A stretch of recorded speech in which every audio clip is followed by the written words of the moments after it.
Hey folks, this is going to be me being petty, so let me go ahead and knock this out since it's just me being petty. And people say you're wrong, and most times I don't take this crap personally. Most times, but I'm gonna start. Like I said, this is still summertime, and this is still evil twin summer. And I was talking about TV and eyeballs, right? Part of being an analyst and being a good analyst is knowing what people want or people's why or their motivation for doing things. And a lot of people don't understand the why because everybody focuses on the what.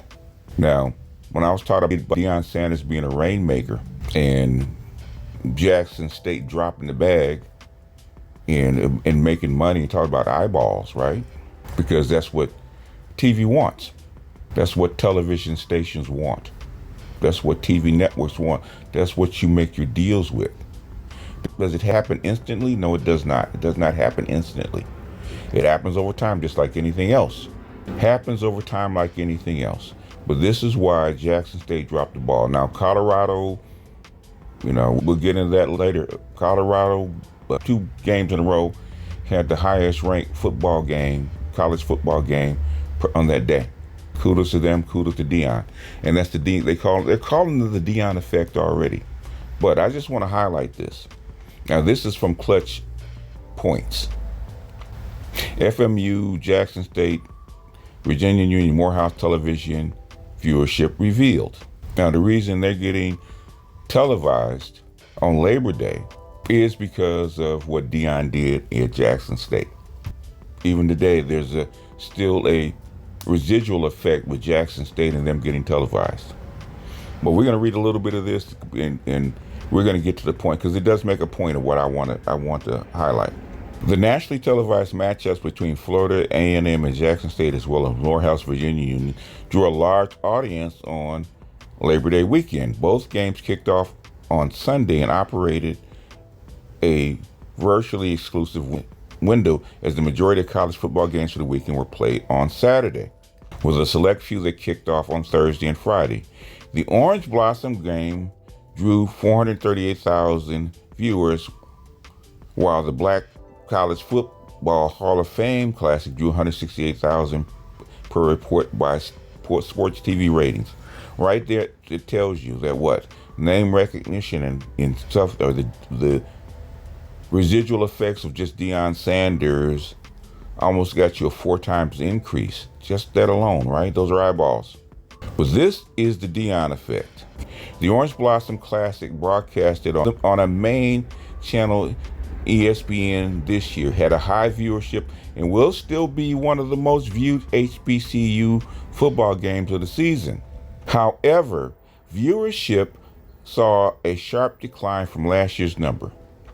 The 2022 Orange Blossom Classic, which featured then Jackson State head coach Deion Sanders and the college football debut of Travis Hunter, drew 958,000 viewers on ESPN2. The year-over-year viewing for the Classic saw a 54% drop in viewership. And that's even with the residual effect. In 1 year, from 1 year to the next, a 54% decline. Now, is it as many viewers as Colorado did on Saturday with their debut with 7 million people? No, it isn't.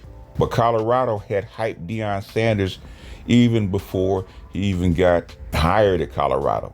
They did a good job of promoting him. Not only during the wintertime last year when he first got hired, they brought him in. They kept his promotion high. They kept his name out there. They sold tickets and promoted him during the spring football. They promoted him before the season, and guess what? They got rewarded by what? The biggest opening first college football game of the season with 7 million people on Fox, and then doubled it up the next week on Fox on broadcast TV, right? Not cable, but broadcast over the air.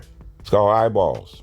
The latest edition of the Black College Football Hall of Fame Classic, featuring Morehouse College and Virginia Union, broadcasted on the NFL Network, saw a slight year-over-year drop off. the 2022 game that featured Central State versus Winston-Salem drew 200,000 viewers. The viewership for this year's class has dropped only 16%. The game started an hour after the Orange Blossom game, in which Florida A&M was leading Jackson State 21-0 after the first quarter. In other words, as eyeball, both Labor Day weekend games will mark the few times that the HBCU football will be broadcast on linear television, as the majority of the games will be streamed by ESPN Plus and other platforms such as HBCU Plus, Fox Soul, Flow Sports, and a few others. A select few Thursday games will be broadcast on ESPN2. There will be HBCU games for SWAC, MEAC, and SEAC nationally broadcast on ESPNU, the Pac-12 network, CBS Sports Network, but those channels are not measured by Nielsen. You saw a year-over-year drop of 54% because Deion's not there. You saw a slight drop in the next game because Deion's not there. Let's go ahead and follow the link, right? Where they show the ratings. All right, that's it. That's all I really wanted to show you guys. Year over year. Here's another. Deion Sanders' departure felt in early season HBCU TV ratings. After trending up for 2 years with Deion Sanders, the Jackson State FMU TV ratings took a big dip. Sanders in Colorado had over 7 million viewers watching as they took down TCU on Saturday, according to Sports Media Watch. Meanwhile, Jackson State taking on Florida A&M in the Orange Blossom Classic drew less than half of what it did the previous year with Sanders at the helm. According to the report, 438,000 fans tuned into the 2023 Orange Blossom Classic as Florida A&M beat Jackson State on 28-10 on ESPN. Contrast with the numbers for the same matchup the same weekend in 2023, when JSU featured Deion Sanders and Shedeur Sanders and debuted Travis Hunter. The viewership hit 958,000, despite being on ESPN2. In other words, eyeballs will follow you. Eyeballs will follow you. And because there was the controversy between Jackson State and Deion, they still got a higher number than they probably would have. The 2020 matchup between the teams drew better than 715K viewers. Can I say it? When I say eyeballs, can I say it? I wish it did it. Deion Sanders and Jackson State outdraw multiple Power 5 games. The television ratings for the first full weekend of college football are in the books, and HBCU football did better than multiple Power 5 matchups, led by a big win from Deion Sanders and Jackson State. The Jackson State, Florida A&M, Grambling State, Tennessee State matchup both outdrew several P5 matchups on Sunday afternoon. The JSU TSU game was aired live on NFL Network with a kickoff time of 4 p.m. Eastern, drew a rating of 0.20, the viewership of 315K. That number outdrew the Stanford-Kansas game that kicked off at noon on Eastern Time on Saturday, which had 312K viewers. It had more than 60K viewers above Nevada and California's 10:50 p.m. EST matchup brought in. The JSU FMU game was even more widely viewed, pulling at a rating of 4.22. That rating nearly doubled the Pac-12 Big Ten matchup of Oregon State and Purdue. The game was aired on Saturday night during prime time with a 7:16 p.m. start. Had a total viewership of 439K. Now FMU drew double that number on a smaller channel.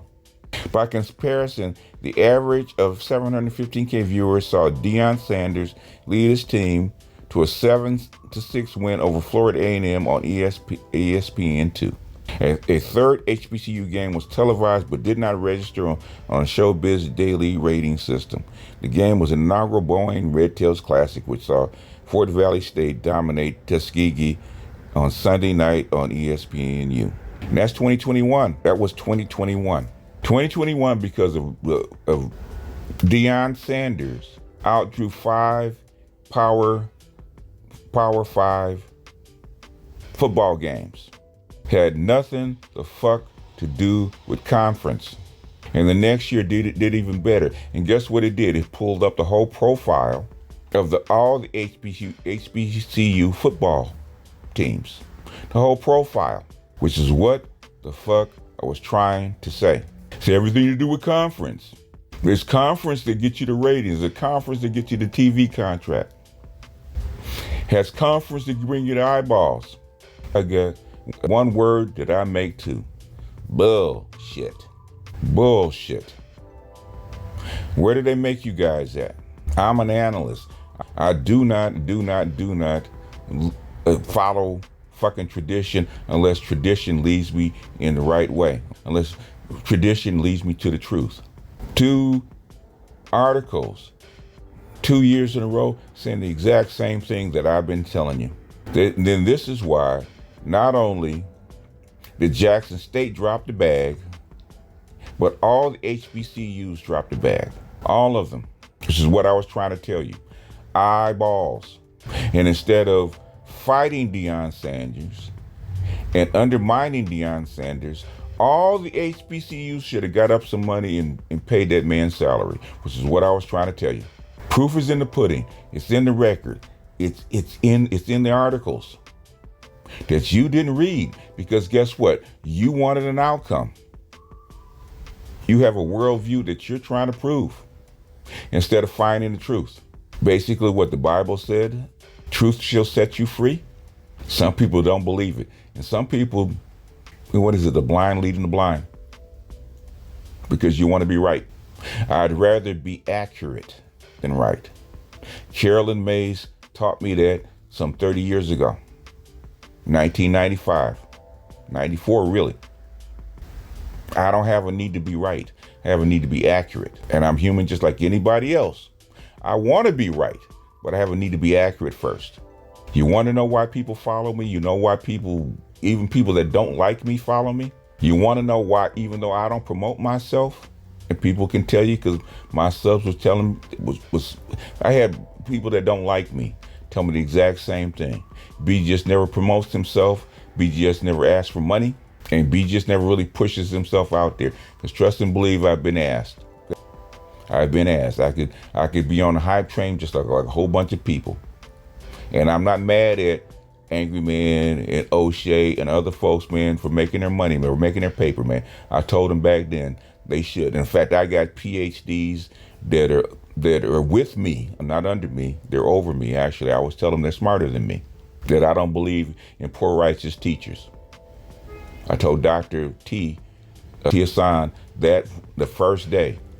Okay, the first day that we linked up and I said I was going to help him, I told him, I do not believe in poor righteous teachers. You make your money. And I said, don't follow me in about not promoting yourself and not making your money, not asking for money, because I don't do it. Don't do what I do. I do what I do because of me. But but trust and believe they're going to pay you if it's up to me. Green Gorilla can tell you. And so he had to stop me sometimes because I was pushing people to pay him. Because I believe in my experts being paid. I always have. The thing is, I want to be accurate because my goal is not their goal.